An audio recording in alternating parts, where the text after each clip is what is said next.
নমস্কাৰ বন্ধুসকল, আন ভিডিঅ'ৰ দৰে আজিও মই এটা নতুন ইণ্টাৰেষ্টিং ভিডিঅ' লৈ আপোনালোকৰ ওচৰলৈ আহিছোঁ। আপোনালোকে ভিডিঅ'টো চাই ভাল পাব বুলি মই আশা কৰিলোঁ। তো বন্ধুসকল, গ্ৰেট ৱাল অফ চাইনা এই নামটোতো আপোনালোকে নিশ্চয় শুনিছে আৰু বহুতে হয়তো ইয়াৰ বিষয়ে বহু কথাই জানে, কিন্তু মই আপোনালোকক ইয়াৰ বিষয়ে কিছুমান নজনা বা নুশুনা তথ্য আগবঢ়াম। আপুনি হয়তো সেইটো নাজানে। তো বন্ধুসকল, আপোনালোকে চাই আছে বিশ্ব encyclopedia channel. Great wall of China বিশ্বৰ 7 অজুবাৰ ভিতৰত এটা অন্যতম অজুবা। পৃথিৱীৰ বুকুত এই ৱালখনেই আটাইতকৈ দীঘলীয়া আৰু ব্যয়বহুল ৱাল।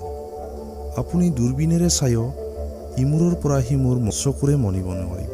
প্ৰায় 21,196 কিলোমিটাৰ দীঘলীয়া চীনৰ মানুহৰ দ্বাৰা বনোৱা এই ৱালখন বৰফ আবৃত অঞ্চলৰ পৰা য়েলো চি নামৰ সাগৰ পৃষ্ঠলৈ আৱৰি আছে। বিশ্বৰ আটাইতকৈ জনবসতিপূৰ্ণ ৰাষ্ট্ৰখনত এই ৱালখনে অতীজৰে পৰা ৰক্ষাৰ কবচ হিচাপে চলি আহিছে। এই ৱালখন 7 অজুবাৰ ভিতৰত অন্যতম হোৱাৰ কাৰণ হৈছে ইয়াৰ দৈৰ্ঘ্য আৰু নিৰ্মাণৰ গাঁথনি। এই ৱালখন মহাকাশৰ পৰাও দেখা পোৱা যায় বুলি বৈজ্ঞানিকসকলে দাবী কৰে। এই ৱালখনৰ নিৰ্মাণ কাৰ্যত কেৱল এজন ৰজাৰ দ্বাৰা নিৰ্মাণ হোৱা নাছিল। সময়ে সময়ে ইয়াৰ নিৰ্মাণ কাৰ্য চলি আহিছিল আৰু ৱালখন প্ৰত্যেক ৰজাই অলপ অলপকৈ দীঘল বনাই গৈ আছিল। সেই সময়ত চীনৰ দক্ষিণ আৰু পশ্চিম দিশত থকা দুৰ্ধৰ্ষ আক্ৰমণকাৰীৰ পৰা ৰক্ষা পাবলৈ এই ৱালখন নিৰ্মাণ কৰিছিল। চীন দেশত আগৰে পৰা মানুহবিলাকে খেতি বাতি কৰিছিল আৰু খোৱাৰ ক্ষেত্ৰত কোনো অভাৱ নাছিল। অইন চুবুৰীয়া ৰাষ্ট্ৰকেইখনমানত খেতিৰ বাবে উপযুক্ত জলবায়ু নাছিল। সেয়েহে দুৰ্ধৰ্ষ আক্ৰমণকাৰীয়ে চীন দেশত আক্ৰমণ কৰিছিল। আক্ৰমণকাৰীবোৰ যুদ্ধবিদ্যাত বহুত নিপুণ আছিল আৰু ঘোঁৰা আৰোহী আৰু ধনুৰ্বিদ্যাত বহুতো পাৰ্গত আছিল। গতিকে এই আক্ৰমণকাৰীৰ পৰা ৰক্ষা পাবলৈ এটা উপযুক্ত উপায়ৰ দৰকাৰ হৈছিল আৰু তাৰ সমাধান হিচাপে চীনৰ মানুহে এই ৱালখন বনাবলৈ থিৰাং কৰিছিল। এই ৱালখন বনোৱাত চীনৰ প্ৰত্যেক মানুহে সহযোগ কৰিছিল আৰু যিবিলাক সহযোগ কৰা নাছিল সেইবিলাকক ৰজাই শাস্তি বিহিত কৰিছিল। ৱালখন বনোৱাত চীনৰ মানুহৰ তেজ, ঘাম আৰু চকু পানী জড়িত হৈ আছে। কিমান যে পৰিয়াল এই ৱালখন বনোৱাত ধ্বংস হৈছিল আৰু কিমান কৰ্মকৰ্তাৰ মৃত্যু হৈছিল ভাবিলে আচৰিত লাগে।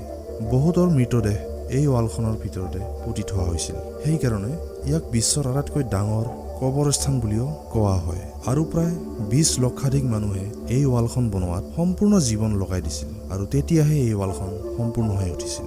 ৱালখন বনোৱা কাৰ্যত বৰ্তমানৰ দৰে উন্নত প্ৰযুক্তি নহ'লেও এতিয়াও আজিৰ বৈজ্ঞানিকসকলে আৰু অভিযন্তাবোৰে আচৰিত হৈ ৰয়, কাৰণ সেই সময়ত এইখন ৱাল ইমান সঠিক আৰু সবলভাৱে তৈয়াৰ কৰি উলিয়াইছিল।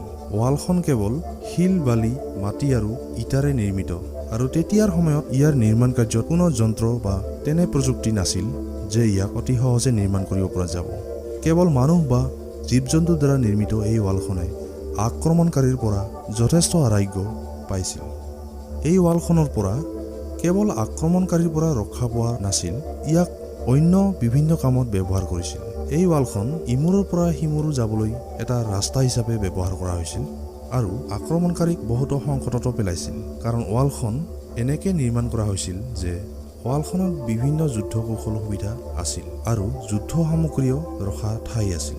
এতিয়া কিন্তু ৱালখনৰ ঠায়ে ঠায়ে নষ্ট হ'বলৈ ধৰিছে। সময় বাঢ়ি যোৱাৰ লগে লগে টুৰিষ্টবোৰৰো উৎপাতত এতিয়া কিছু কিছু অংশ ভাঙি পৰিবলৈ ধৰিছে।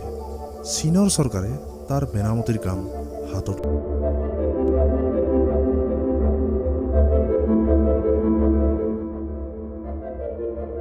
তো বন্ধুসকল, মোৰ আজিৰ ভিডিঅ'টো ইমানেই। আকৌ লগ পাম অন্য এটা ভিডিঅ'ৰ সৈতে।